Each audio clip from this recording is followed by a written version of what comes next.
ये कहानी है दिल्ली के जहांगीरपुरी की, जहां एक तरफ रसीला पेंट से रंगी एक ऊंची अवैध इमारत रातों रात खड़ी हो जाती है और दूसरी तरफ झुग्गी में रहने वाला एक गरीब अपने बच्चों के साथ सड़क पर आ जाता है, जिस जगह पर एक आम आदमी को अपनी छत के लिए सरकारी चक्कर काटने पड़ते हैं।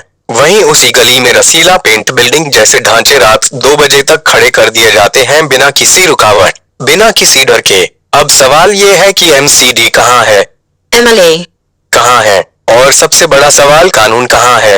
लेफत दोइब्लेकुरो तातई उन मारक, जिस रसीला पेंट बिल्डिंग पर अब पूरा इलाका सवाल उठा रहा है, उसे लेकर दर्जनों शिकायतें दी गई।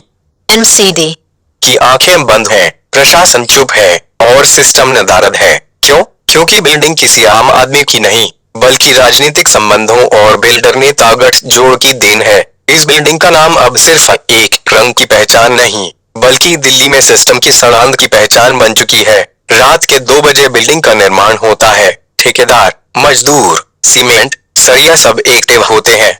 एमसीडी छुट्टी पर चली जाती है। क्या यही है शहरी प्रशासन का चेहरा? क्या रसीला पेंट बिल्डिंग अब कानून से ऊपर हो चुकी है? और अगर कोई पत्रकार इस पर सवाल उठाए तो उसे धमकी दी जाती है, एक सट्टा ऑप्शन में फंसाने की साजिश होती है।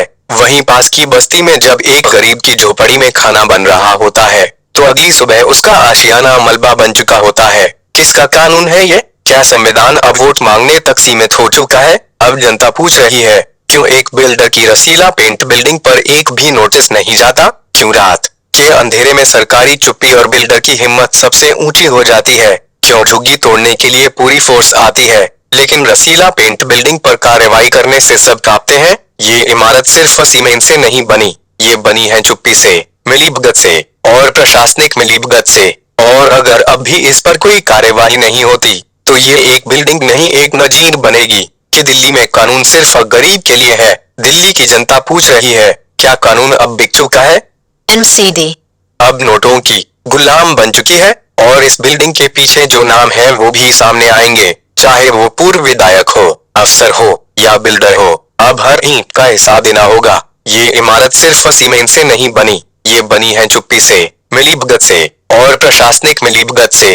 और अगर अब भी इस पर कोई कार्यवाही नहीं होती तो ये एक बिल्डिंग नहीं, एक नजीर बनेगी कि दिल्ली में कानून सिर्फ गरीब के लिए है। दिल्ली की जनता पूछ रही है, क्या कानून अब बिक चुका है?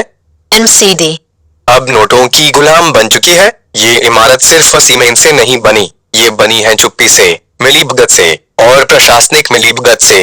और अगर अब भी इस पर कोई कार्यवाही नहीं होती तो ये एक बिल्डिंग नहीं, एक नजीर बनेगी कि दिल्ली में कानून सिर्फ गरीब के लिए है। दिल्ली की जनता पूछ रही है, क्या कानून अब बिक चुका है? एमसीडी अब नोटों की गुलाम बन चुकी है और इस बिल्डिंग के पीछे जो नाम है वो भी सामने आएंगे, चाहे वो पूर्व विधायक हो, अफसर हो या बिल्डर हो। अब हर ईंट का हिसाब देना होगा। रसीला पेंट बिल्डिंग अब सिर्फ रंग नहीं, बल्कि सिस्टम की सफेदी पर लगते एक गहरे धब्बे का नाम है। इसे गिरना होगा, कानून के सामने झुकना होगा, वरना जनता खुद सड़क पर उतरेगी और सवाल करेगी।